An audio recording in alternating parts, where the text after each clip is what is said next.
Hi. ഞാൻ കഴിഞ്ഞ ദിവസം നമ്മൾ ഒറ്റപ്പെട്ടു പോകുന്നതിനെ പറ്റിയിട്ടൊരു വീഡിയോ ചെയ്തിരുന്നു.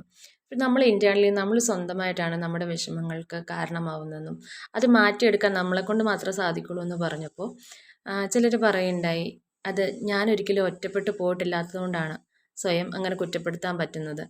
ഒറ്റപ്പെട്ടു പോയ അവസ്ഥ അനുഭവിച്ചവർക്ക് മാത്രമേ അത് അറിയുള്ളൂ എന്നൊക്കെ പറഞ്ഞു. സത്യത്തിൽ ഞാൻ ആ ഒരു അവസ്ഥ അനുഭവിക്കാത്ത വ്യക്തിയല്ല. ഞാൻ നല്ല രീതിയിൽ ആ ഒരു അവസ്ഥ അനുഭവിച്ച് കഴിഞ്ഞ വ്യക്തിയാണ്. ഇന്നും വേണമെങ്കിൽ ആ അവസ്ഥയിൽ തന്നെ എനിക്ക് നിൽക്കാം. പക്ഷെ ഞാനത് എങ്ങനെ മറികടക്കണമെന്ന് ഞാൻ സ്വയം ശീലിച്ച് അത് മനസ്സിലാക്കിയത് കൊണ്ടാണ് ഞാൻ അങ്ങനൊരു കാര്യം പറയാൻ കാരണം. കാരണം ഞാനും അത്തരം ഒരു വലിയൊരു അവസ്ഥയിലൂടെ പോയതാണ്. ആ ഒരു അവസ്ഥ ശരിക്കും പറഞ്ഞാൽ ഒരു ഡിപ്രഷൻ മോഡാണ്. എനിക്കാരുമില്ല, അല്ലെങ്കിൽ എനിക്ക് ചുറ്റും ആരും ഇല്ലാഞ്ഞിട്ടല്ല, പലരും ഉണ്ടായിട്ടും എൻ്റെ അവസ്ഥ അതിന് മറ്റൊരാൾക്കും പരിഹാരം കാണാൻ കഴിയില്ല. കാരണം നമ്മുടെ ചുറ്റിലും പലരും ഉണ്ടെങ്കിലും എത്രാന്ന് വെച്ചിട്ടാണ് എല്ലാവർക്കും നമ്മളുടെ അവസ്ഥകൾ കേൾക്കാൻ, നമ്മുടെ വിഷമങ്ങൾ കേൾക്കാനും നമ്മളെ ആശ്വസിപ്പിക്കാനും കഴിയുക അല്ലേ? കാരണം അവരെത്രത്തോളം പറഞ്ഞു തന്നാലും നമ്മളത് അംഗീകരിക്കണം. നമ്മുടെ മനസ്സ് അത് അംഗീകരിക്കണം. അംഗീകരിച്ചാൽ മാത്രമേ നമുക്കതിനൊരു റിലീഫ് കിട്ടത്തുള്ളൂ. ശരിക്കും പറഞ്ഞാൽ അത് അംഗീകരിക്കാൻ നമ്മൾ തയ്യാറാവണം.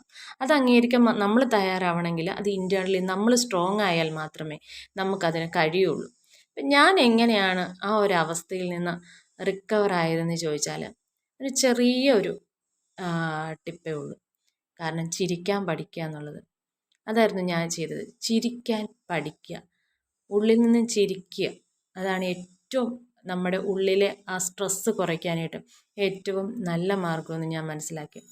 എങ്ങനെ അത് മനസ്സിലാക്കിയെന്ന് ചോദിച്ചാൽ ഞാനിങ്ങനെ ഒരു ഫേസ്ബുക്കിൽ ഇങ്ങനെ സ്ക്രോൾ ചെയ്തപ്പോൾ ഒരു കോട്ട് കണ്ടു. അതായത്, പണ്ടത്തെ ഞാനിങ്ങനെ ആയിരുന്നില്ല. ചിരിക്കുന്ന ഒരു ഞാനുണ്ടായിരുന്നു, സംസാരിക്കുന്ന ഞാനുണ്ടായിരുന്നു, തമാശകൾ ആസ്വദിക്കാൻ പറ്റുന്ന ഒരു ഞാനുണ്ടായിരുന്നു. ഇന്ന് ഞാൻ എവിടെ പോയി എന്ന് ചോദിച്ചിട്ടൊരു ആ ഒരു രീതിയിലുള്ളൊരു കോട്ടായിരുന്നു. അത് വായിച്ചപ്പോൾ പെട്ടെന്ന് എനിക്ക് എന്നെ തന്നെയാണ് ഓർമ്മ വന്നത്. ഞാനും ആലോചിച്ചു, ശരിയാണ്, ഇങ്ങനെയൊരു ഞാനായിരുന്നില്ല മുൻപത്തേത്. എനിക്ക് ചിരിക്കാൻ അറിയാമായിരുന്നു, നന്നായി സംസാരിക്കാൻ അറിയാമായിരുന്നു, കൂട്ടുകൂടാൻ അറിയായിരുന്നു, ഒരുപാട് കൂട്ടുകാരുണ്ടായിരുന്നു ചുറ്റും. പക്ഷെ ഇന്നത്തെ ഞാനല്ല. ഞാൻ പെട്ടെന്ന് ആലോചിച്ചു, ഞാൻ ഇന്ന് ചിരിച്ചോ? ഇന്നലെ ചിരിച്ചിരുന്നോ? അടുത്ത ഏതെങ്കിലും ദിവസം ഞാൻ ചിരിച്ചിരുന്നോ? അങ്ങനെ ഞാൻ ആലോചിച്ച് നോക്കി. ചിരിച്ച കാലം തന്നെ സത്യം പറഞ്ഞാൽ മറന്നുപോയി. ശരിയാണ്, ചിരിക്കാൻ അറിയില്ല എന്നുള്ള ഒരു കാര്യം ഞാൻ മനസ്സിലാക്കി. ഞാൻ കണ്ണാടിയിൽ നോക്കി ചിരിച്ചു നോക്കി. പണ്ടൊക്കെ ഓരോരുത്തർ പറയുമായിരുന്നു, നിൻ്റെ ചിരി കാണാൻ നല്ല ഭംഗിയാണ്, എന്ത് രസമാണ് നിൻ്റെ ചിരി കാണാൻ. അപ്പോഴൊക്കെ സത്യം പറഞ്ഞാൽ അങ്ങനെ പറഞ്ഞതിന് ശേഷം ചിരിയുടെ എണ്ണങ്ങൾ ഒരുപാട് കൂടിയിട്ടുണ്ട്. കാരണം നമ്മളെ ആരെങ്കിലും ഒന്ന് പുകഴ്ത്തുമ്പോൾ ചുമ്മാതാണെങ്കിലും നമുക്കൊരു ഉള്ളിലൊരു സന്തോഷം തോന്നും അല്ലേ? അപ്പോൾ നമ്മുടെ ചിരിയുടെ എണ്ണം കൂടും. ഒരുപാട് ചിരിക്കുമായിരുന്നു ഞാൻ. ഒരുപാട് കുഞ്ഞു കുഞ്ഞു തമാശ കേട്ടാലും പെട്ടെന്ന് ചിരി വരുമായിരുന്നു. ഉണ്ടാക്കി ചിരിയല്ല, ഉള്ളിൽ നിന്ന് പെട്ടെന്ന് ചിരി വരുമായിരുന്നു. അത്രയ്ക്കും മനസ്സ് ഫ്രീ ആയിരുന്നു അന്നൊക്കെ. ഇന്ന് ചിരിക്കാൻ കഴിയുന്നില്ല. കണ്ണാടി നോക്കി ചിരിച്ചിട്ട് സത്യം പറഞ്ഞാൽ മുല്ലയിൽ ദിലീപ് ചിരിക്കും പോലെ. ചിരിക്കുന്ന എങ്ങനെയാണെന്ന് അറിയില്ല. മുഖം കൂട്ടിയ എന്തോ ഒരു വികൃതമായ ഒരു ഇത് മാത്രമേ മുഖത്ത് വരുന്നുള്ളൂ. അപ്പോൾ എനിക്ക് ഒരുപാട് സങ്കടം തോന്നി. എങ്ങനെയായിരുന്നു ചിരിക്കേണ്ടതെന്ന് പോലും അറിയില്ല. മാത്രമല്ല, മറ്റെവിടെയെങ്കിലും ഇപ്പോൾ ടി വിയിലാണെങ്കിലോ അല്ലെങ്കിൽ സോഷ്യൽ മീഡിയയിലാണെങ്കിലോ ഒരു സ്കിറ്റോ എന്തെങ്കിലും കണ്ടു കഴിഞ്ഞാൽ പോലും അത് മുഴുവൻ കാണാനുള്ള മനസ്സ് പോലും എനിക്കില്ല.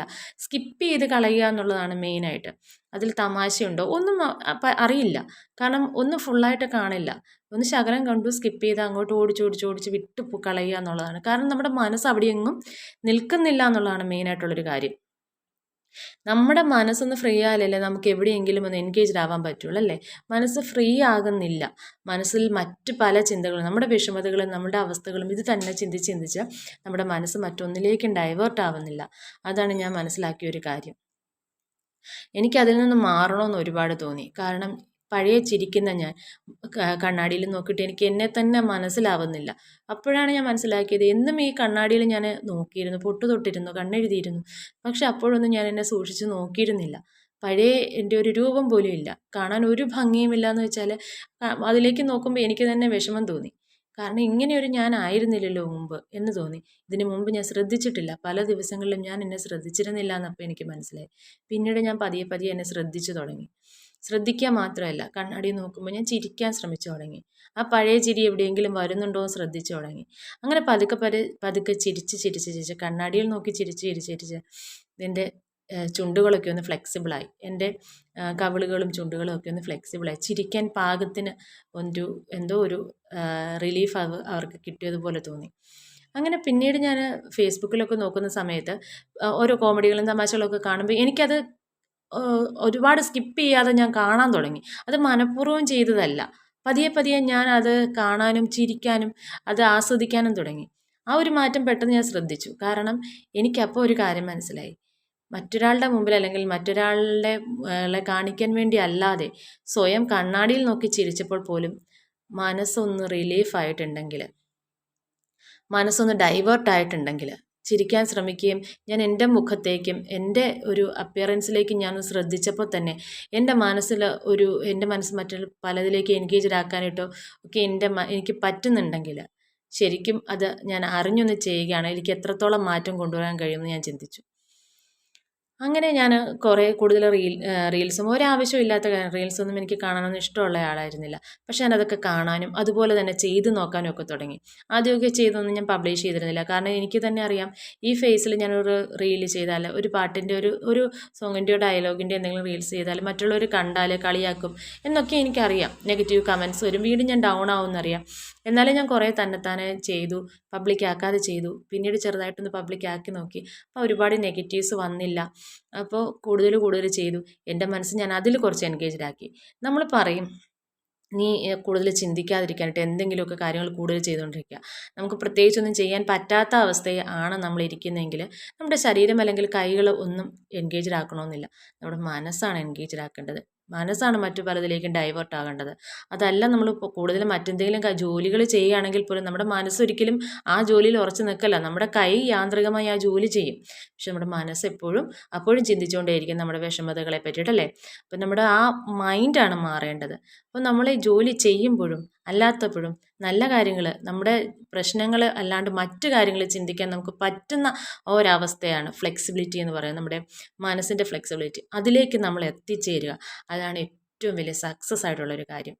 ആ ഒരു സക്സസ്സിലേക്ക് എത്താനായിട്ട് വളരെ സിമ്പിളായിട്ടൊരു കാര്യം ചെയ്താൽ മതി. ചിരിക്കുക, മനസ്സറിഞ്ഞ് ചിരിക്കുക.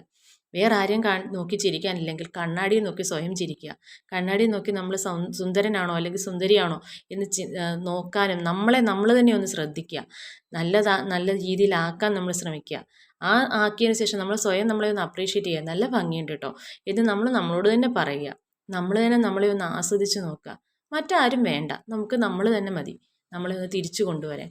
കാരണം 1000 പേര് നമ്മളെ ആശ്വസിപ്പിക്കാനുണ്ടായെങ്കിലും ആ ആശ്വാസ വാക്ക് നമ്മുടെ മനസ്സ് ഏറ്റെടുത്ത് അത് നമ്മുടെ ശരിയാണ്, അവർ പറഞ്ഞത് ശരിയാണ്, അതിങ്ങനെയാണ്, അത് അംഗീകരിക്കാൻ നമ്മുടെ മനസ്സ് തയ്യാറായാൽ മാത്രമല്ലേ നമുക്ക് ആശ്വാസം കിട്ടുള്ളൂ. അപ്പോൾ ആരാണ് നമ്മളെ ആശ്വസിപ്പിച്ചത്? മറ്റൊരാളുടെ വാക്കല്ല, നമ്മൾ തന്നെയാണ്. അത് നമ്മൾ അംഗീകരിക്കുമ്പോൾ മാത്രമാണ് നമുക്കൊരാശ്വാസം കിട്ടുന്നത്. അപ്പോൾ ഇതേപോലെയുള്ള കാര്യങ്ങൾ നമ്മൾ ചിന്തിച്ചാലും നമുക്ക് നമ്മുടെ ചിന്തകളിലൂടെ നമ്മുടെ മനസ്സിനെ ആശ്വസിപ്പിക്കാൻ പറ്റും. മറ്റൊരാളുടെ ഒരു ഹെൽപ്പിൻ്റെ തന്നെ ആവശ്യമില്ല. ശരിക്കും പറഞ്ഞാൽ നമ്മൾ തന്നെ വേണം നമ്മളെ ഒന്ന് കരകയറ്റി എടുക്കാനായിട്ട്. നമ്മുടെ മനസ്സ് പലതിലേക്കും ഡൈവേർട്ട് ചെയ്യാൻ നമുക്ക് കഴിയുന്ന ആ സമയം മുതൽ നമ്മുടെ ഉള്ളിലുണ്ടായിരുന്ന വിഷമതകൾ, ആ വിഷമതകൾ അവിടെ തന്നെ ഉണ്ടാവും. പക്ഷെ നമ്മൾ അതിൽ നിന്നും മുക്തരായിക്കൊണ്ടേയിരിക്കും. പതുക്കെ റിലീഫ് കിട്ടിക്കൊണ്ടേയിരിക്കും.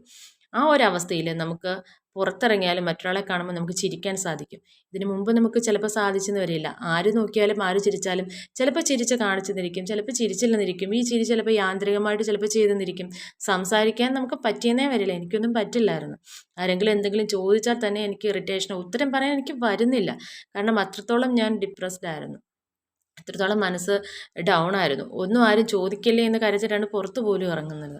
ആ ഒരു അവസ്ഥയിൽ നിന്നാണ് ചിരി എന്നെ മാറ്റിയെടുത്തത്. മറ്റുള്ളവരെ കാണുമ്പോൾ ചിരിക്കാനും അവരോടൊന്ന് സംസാരിക്കാനും ഒക്കെ എനിക്ക് സാധിക്കാൻ തുടങ്ങി. പതുക്കെ ഞാനൊരവസ്ഥയിൽ നിന്ന് മാറി വരാൻ തുടങ്ങി.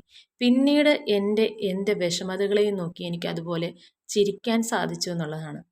കാരണം എന്നെ വേദനിപ്പിക്കുന്ന ഓരോ വാക്കുകൾക്ക് മുമ്പിലും എനിക്ക് ചിരിച്ചുകൊണ്ട് മറുപടി കൊടുക്കാൻ പറ്റി. എനിക്ക് അവരുടെ അടുത്ത് തർക്കുത്തരം പറയാനോ അല്ലെങ്കിൽ ദേഷ്യപ്പെടേണ്ട ആവശ്യം വന്നിട്ടില്ല. എന്തിനാണ് എന്നോട് ഇങ്ങനെ ചോദിക്കുന്നത്, കയർത്ത് സംസാരിക്കേണ്ടി വന്നിട്ടില്ല. അവർക്ക് അറിയില്ലല്ലോ എൻ്റെ മനസ്സിൻ്റെ അവസ്ഥ. അവരൊരിക്കലും അത് മനസ്സിലാക്കുന്നില്ലല്ലോ. മനസ്സിലാവാത്ത ഒരാളെ എന്തിനാണ് ഞാൻ കുറ്റപ്പെടുത്തുന്നത്? വിട്ടുകളയാം എന്ന് ചിന്തിക്കാനും, അതല്ല പറഞ്ഞ് മനസ്സിലാക്കേണ്ടതാണെങ്കിൽ ചിരിച്ചുകൊണ്ട് തന്നെ അവരുടെ മുമ്പിൽ 1 മിനിറ്റ് അല്ലെങ്കിൽ 1 സെക്കൻഡ് നീളുന്ന മറുപടി കൊണ്ട് എനിക്ക് അവരോട് പറഞ്ഞിട്ട് തിരിച്ചു നടക്കാൻ എനിക്ക് സാധിക്കാൻ തുടങ്ങി. അവിടെയാണ് ഞാൻ ശരിക്കും പറഞ്ഞാൽ ജയിച്ചു തുടങ്ങിയത്. ഇന്നും എൻ്റെ പ്രശ്നങ്ങൾ ഒരിക്കലും അവസാനിച്ചിട്ടില്ല. ഒരു മനുഷ്യൻ്റെയും പ്രശ്നങ്ങൾ ഒരിക്കലും അവസാനിക്കില്ല. അതിങ്ങനെ നീണ്ടു നീണ്ടു പോയിക്കൊണ്ടിരിക്കും. ആ പ്രശ്നങ്ങളെ ഫേസ് ചെയ്യാനും, ആ ഫേസ് ചെയ്യുക മാത്രമല്ല അതിനെ തരണം ചെയ്യാൻ ഞാൻ എന്ത് ചെയ്യണം, അതിനുള്ള കാര്യങ്ങൾ നമുക്ക് ചിന്തിക്കാനും കണ്ടുപിടിക്കാനും നമുക്ക് പറ്റണമെന്നുണ്ടെങ്കിൽ പോലും നമ്മുടെ മനസ്സ് നല്ല ഒരു ആശ്വാസത്തിലിരിക്കണം. ഒരിക്കലും ടെൻസ്ഡ് ആയിട്ടോ അല്ലെങ്കിൽ ഡിപ്രസ്ഡ് ആയിട്ടോ ഇരിക്കുന്ന സമയത്ത് നമുക്കതിന് സാധിക്കില്ല. നമ്മൾ തീർച്ചയായിട്ടും നമ്മുടെ മനസ്സിനൊരാശ്വാസം കൊടുക്കുക. അതിന് നമ്മളിപ്പോൾ കുട്ടികളെയൊക്കെ ആണെങ്കിൽ അവർക്കൊരു ആശ്വാസത്തിന് വേണ്ടി അല്ലെങ്കിൽ അവർക്കൊന്ന് ഹാപ്പി ആവാൻ വേണ്ടി നമ്മൾ പാർക്കിലൊക്കെ കളിക്കാനും ബീച്ചിലൊക്കെ കൊണ്ടുപോയില്ലേ എന്ന് പറഞ്ഞ പോലെ തന്നെ നമ്മുടെ മനസ്സിന് ഒരു എൻ്റർടൈൻമെൻറ്റ് കൊടുത്തുകൊണ്ടിരിക്കുക. അതിനെ നമ്മൾ തന്നെ ആശ്വസിപ്പിച്ചുകൊണ്ടിരിക്കുക. ഒരുപാട് ടെൻഷൻ കയറിയിട്ട് അതിനെ താങ്ങാൻ പറ്റാത്ത അവസ്ഥയിലായിരിക്കും നമ്മുടെ മനസ്സിനെ. അതിനൊന്ന് റിലാക്സ്ഡ് ആക്കി കൊടുത്തുകൊണ്ടേയിരിക്കുക എപ്പോഴും എപ്പോഴും. അതിനെ സന്തോഷിപ്പിച്ചുകൊണ്ടിരിക്കുക നമ്മളെപ്പോഴും. അപ്പോൾ തന്നെ അതിന് നല്ല ചിന്തകൾ അതിലേക്ക് വരും. എന്താണ് നമ്മുടെ ഈ പ്രശ്നത്തിന് സൊല്യൂഷൻ എന്ന് നമ്മുടെ മനസ്സ് തന്നെ നമുക്ക് പറഞ്ഞു തരും. നമ്മൾ അത് തന്നെ ചിന്തിച്ചു സൊല്യൂഷനാണ് നമ്മൾ ചിന്തിക്കേണ്ടത്. പ്രശ്നം അവിടെ ഇരിക്കട്ടെ, ഏതൊരു പ്രശ്നത്തിനും ഒരു പരിഹാരം ഉണ്ടാവും. ആ സൊല്യൂഷൻ കണ്ടെത്താനായിട്ട് നമ്മൾ ശ്രമിച്ചാൽ മാത്രം മതി. ആ സൊല്യൂഷൻ നമ്മൾ ചിന്തിക്കുന്നതനുസരിച്ച് നമുക്ക് ആദ്യം വഴികൾ അടഞ്ഞിരിക്കുന്നത് പോലെ തോന്നിയെങ്കിലും നമ്മൾ വീണ്ടും വീണ്ടും വീണ്ടും ആ സൊല്യൂഷന് ആ ഒരു വഴി അടയുമ്പോൾ അടുത്ത വഴിയെപ്പറ്റി ചിന്തിച്ചുകൊണ്ടേയിരിക്കുക. നമുക്കൊരു സൊല്യൂഷൻ തീർച്ചയായിട്ടും നമ്മുടെ മുമ്പിൽ തെളിഞ്ഞിരിക്കും. ഒരു പരിഹാരവും ഇല്ലാത്ത പ്രശ്നങ്ങളില്ല. എല്ലാ പ്രശ്നങ്ങളും പരിഹാരമുണ്ട്. അത് കണ്ടെത്താനാണ് നമുക്ക് പറ്റേണ്ടത്. അത് കണ്ടെത്തണമെങ്കിൽ നമ്മുടെ മനസ്സ് റിലാക്സ്ഡ് ആയിരിക്കണം. നമ്മൾ ഒരുപാട് മൂടിയായിട്ടിരിക്കുന്ന സമയത്ത് അല്ലെങ്കിൽ നമ്മൾ ഭയങ്കരമായിട്ട് വിഷമിച്ചിരിക്കുന്ന സമയത്ത് നമുക്ക് ഒരിക്കലും പ്രശ്നങ്ങൾക്ക് പരിഹാരം കണ്ടെത്താനോ കണ്ടെത്തിയ പരിഹാരം ഇത് ശരിയാണെന്ന് മനസ്സിലാക്കാനോ നമ്മളെക്കൊണ്ട് സാധിക്കില്ല. തീർച്ചയായിട്ടും നമ്മൾ റിലാക്സ്ഡ് ആയിരിക്കുക. വലിയ വലിയ വിഷമങ്ങൾ ഉള്ളിലേക്ക് വരുമ്പോൾ അതിനെ നമ്മൾ പോസിറ്റീവായിട്ട് തന്നെ എടുക്കുക. വന്നു, എനിക്കിത് അനുഭവിക്കേണ്ടി വരുന്നു, നമ്മളതങ്ങ് ഫേസ് ചെയ്യുക. അത് റിയലൈസ് ചെയ്യുക. ശരിയാണ്, ഇനി അത് നമ്മൾ അനുഭവിച്ചേ പറ്റുള്ളൂ, സാരമില്ല, വന്നു പോയില്ലേ, പിന്നെ അതിൻ്റെ ബാക്കി എന്ന് മനസ്സിലാക്കാൻ ഫസ്റ്റ് അത് അനുഭവിച്ച് അല്ലെങ്കിൽ ആ ഒരു സ്റ്റേജിലേക്ക് എത്തുമ്പോൾ തന്നെ നമ്മൾ സാരമില്ല, വന്നു പോയില്ലേ, ഇനി ഇതിൻ്റെ ബാക്കി എന്ന് ചിന്തിക്കാൻ നമുക്ക് പറ്റണം. നമുക്കതിന് പരിഹാരം കണ്ടെത്താൻ നമുക്ക് പറ്റണം. നമുക്ക് സ്വയം പറ്റണം. എല്ലാ കാര്യത്തിനും മറ്റൊരാളെ ആശ്രയിക്കാതിരിക്കുക. അത് എന്ത് കാര്യത്തിനാണെങ്കിലും ഓടിച്ചെന്ന് മറ്റൊരാളോട് പറയാം, അയ്യോ എനിക്കിങ്ങനെ പറ്റിപ്പോയി, ഞാൻ എന്താ ചെയ്യുക, ഒരിക്കലും അരുത്. പറഞ്ഞു കേട്ടിട്ടില്ലേ, ചായാനൊരു തോളുണ്ടെങ്കിൽ പ്രശ്നങ്ങൾ കൂടുകയേ ഉള്ളൂ. അതേസമയം ചായാനൊരു തോളില്ല എന്നുണ്ടെങ്കിൽ നമ്മൾ എന്ത് ചെയ്യും? നേരെ നിന്നിരിക്കും. നേരെ നിന്നേ നമുക്ക് പറ്റുള്ളൂ അല്ലേ? ചായാൻ തോളില്ലാത്തതാണ് സത്യത്തിൽ നല്ലത്. എല്ലാവരും ജീവിതത്തിൽ ഒരിക്കലെങ്കിലും ഈ ഒറ്റപ്പെടലും വിഷമങ്ങളും അനുഭവിച്ചിരിക്കണം. ആ അനുഭവത്തിൽ നിന്ന് തന്നെയാണ് നമ്മൾ ശരിക്കും നിൽക്കാൻ, ഒറ്റയ്ക്ക് തനിച്ച് നിൽക്കാൻ പഠിക്കുന്നത്. അത് പഠിച്ചു തുടങ്ങിയ ഒരു വ്യക്തിയെ ഒരാൾക്കും സത്യത്തിൽ തോൽപ്പിക്കാൻ കഴിയില്ല. തീർച്ചയായിട്ടും നിങ്ങളും ചിരിക്കാൻ പഠിച്ചു നോക്കൂ, ചിരിക്കാൻ ശ്രമിച്ചു നോക്കൂ. മനസ്സ് തന്നെത്താനെ റിലീഫാകുന്നത് നിങ്ങൾക്ക് കാണാൻ സാധിക്കും. വളരെ വളരെ വളരെ നിങ്ങൾ ഇപ്പോഴത്തെ ഈ അവസ്ഥയിൽ നിങ്ങൾക്ക് മാറ്റങ്ങളുണ്ടാവും തീർച്ചയായിട്ടും. Thank you.